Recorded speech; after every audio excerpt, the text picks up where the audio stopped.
Assalamualaikum warahmatullahi wabarakatuh. Selamat pagi semuanya. Bagaimana kabar kalian? Sehat semua? Alhamdulillah. Seperti biasa, sebelum ke pembelajaran, kita berdoa terlebih dahulu sesuai dengan agama dan keyakinan masing-masing. Berdoa dimulai, berdoa selesai. Baik, ibu absen terlebih dahulu ya. Apakah hari ini ada teman kalian yang tidak hadir? Oh, hadir semua. Oh, bagus. Yaudah kalau gitu, keluarkan buku panduan IPAS kalian, kemudian buka halaman 112. Baik, sekarang materinya kita nyampe di daur ulang sampah. Ngomong sampah, ibu yakin banget kalau kalian itu sudah tidak asing dengan kata-kata sampah ya. Bahkan sampah bisa kalian temukan di mana saja. Coba tempat mana saja yang bisa kalian temui sampah?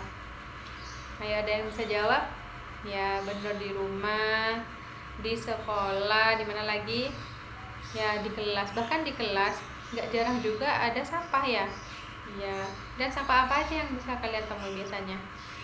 Botol. Yes, benar, sedotan. Apa lagi? Kantong plastik. Apa lagi? Sisa makanan ya. Dan tentunya banyak sekali sampah-sampah di luar sana. Dan menurut kalian, apa kira-kira semua sampah itu harus dibuang? Iya, benar banget. Tidak semua sampah itu harus dibuang. Jadi beberapa sampah itu bisa kita daur ulang kembali menjadi sesuatu yang berguna, sesuatu yang bermanfaat. Jadi ada beberapa sampah itu memang harus dibuang, ada beberapa sampah juga tidak bisa dibuang, atau bukan tidak bisa, atau bisa didaur ulang menjadi sesuatu yang bermanfaat. Baik, coba simak bukunya. Nah, di sini dijelaskan tentang daur ulang sampah. Jadi pengertian sampah. Nah, sebelum ke pengertiannya coba dilihat, disimak. Di sini ada gambar beberapa sampah seperti sedotan, botol, kantong kresek juga, ya kan? Ya, ini beberapa sampah yang ada di gambar ini. Jadi pengertian sampah yaitu sisa kegiatan manusia atau proses alam yang sudah tidak digunakan lagi. Jika tidak dikelola dengan baik, sampah dapat mencemari lingkungan dan menimbulkan berbagai masalah. Ya, benar banget anak-anak. Jadi sampah itu kalau tidak dikelola dengan baik, maka akan menimbulkan masalah. Contoh masalah kecil di lingkungan sekolah aja. Ketika kita tidak bisa mengelola sampah dengan baik, seperti contohnya kita membuang sampah sembarangan, akhirnya sampah itu mengendap dan menimbulkan apa kira-kira? Ya, benar banget, menimbulkan bau tidak sedap.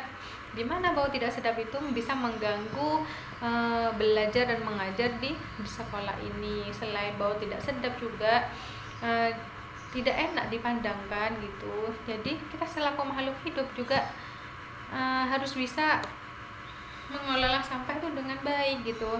Nah, selain itu, bau tidak sedap itu juga bisa mengundang hewan. Ketika hewan itu datang, ketika sampah itu berbau, biasanya lalat itu datang, udah nemplok di makanan, di sampah, kemudian pindah ke makanan. Nah, makanannya dimakan sama kalian. Nah, itu kalau kita makan makanan tersebut, itu bisa menyebabkan penyakit di dalam perut kita, diare, bahkan bisa demam juga gitu.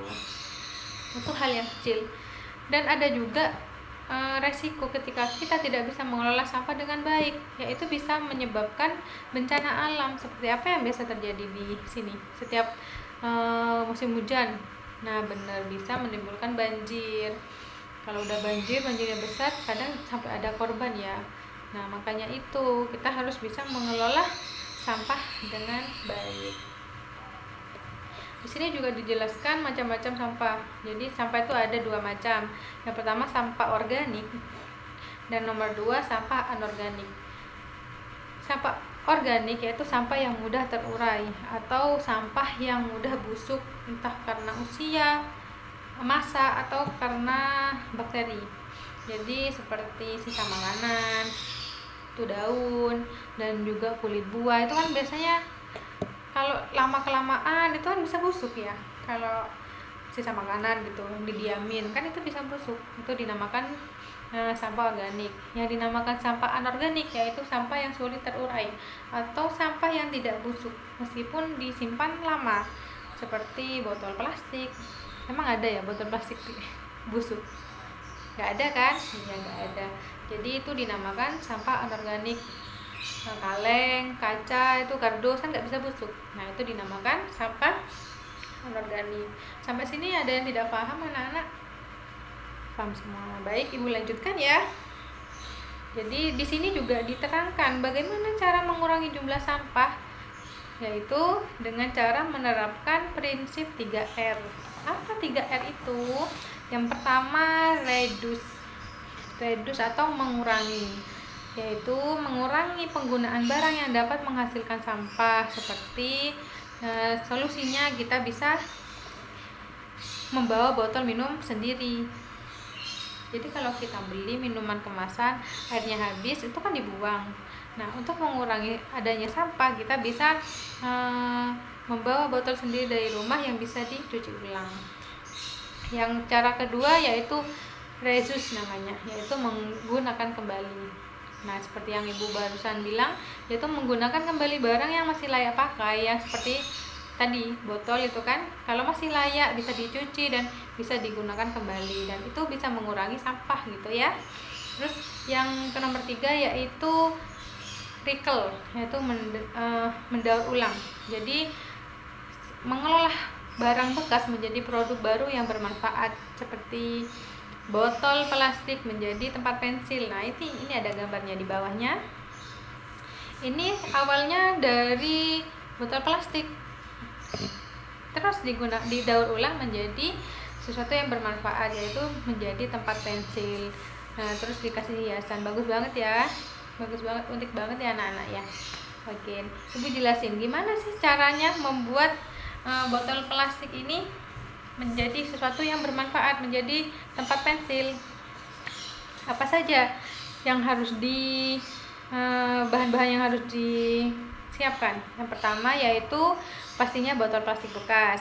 Nomor 2 ada gunting, ada lem, ada kertas warna atau cat, ada spidol, dan hiasan tambahan untuk mempercantik botol bekas tersebut. Untuk cara-caranya itu, yang pertama kalian bisa membersihkan botol plastik terlebih dahulu. Kan biasanya kalau botol bekas itu kan ada airnya, itu sebaiknya kalian bersihkan dulu, atau kalau ada kotorannya dicuci dulu, kemudian dilap dulu. Tahapan kedua yaitu memotong botol tersebut sesuai dengan yang kalian inginkan. Apa kalian pengen botol itu tinggi ataupun sedang, itu sesuai dengan keinginan kalian. Kemudian kalian bisa menambahkan lem di seluruh lingkaran di seluruh botolnya. Nah, contohnya ini ada gelas ya. Nah, ini prakteknya, ini anggap saja ini botol. Nah, kalian kasih lem semuanya di sini. Nah, kalian kemudian baru ditaruh kertas warna. Nah, kemudian kalau sudah tertutupi semuanya, tidak terlihat, kemudian kalian bisa menambahkan hiasan supaya kelihatan lebih cantik. Kalian hias, kalian mau tambahin apa aja terserah kalian. Itu mungkin cara-cara tahapannya ya. Sekarang Ibu bagi kelompok. Ibu kan sudah bilang kan kemarin kalau kalian harus membawa bahan-bahan yang Ibu kemarin suruh, dibawa apa tidak? Dibawa. Bagus. Sekarang Ibu bagi kelompok menjadi 4 kelompok, dan masing-masing anak itu 5 anak. Di sini Ibu tugaskan kalian membuat botol plastik menjadi tempat pensil. Kemudian kalian membuat laporan bagaimana apa saja yang bahan-bahan yang harus digunakan, dan bagaimana caranya atau tahapan-tahapan yang dalam pembuatan botol tersebut. Setelah jadi laporannya, kalian bisa presentasikan nanti di depan. Baik, bisa dimulai dari sekarang duduknya bersama dengan masing-masing kelompoknya. Sudah? Oke, kalau seperti itu proyeknya dimulai dari sekarang. Nanti kalau ada yang tidak paham bisa tanya sama ibu ya. Alhamdulillah bagus semua ya, kerjaan kalian sekarang bagus semua. Botolnya tempat pensilnya juga bagus sekali, laporan kalian juga bagus, terus presentasi kalian juga bagus banget. Sebelum ibu menutup kelas hari ini, ibu mau menjelaskan apa saja sih manfaat daur ulang sampah itu. Yang pertama yaitu bisa mengurangi pencemaran lingkungan. Yang nomor 2 bisa mengurangi jumlah sampah yang dibuang.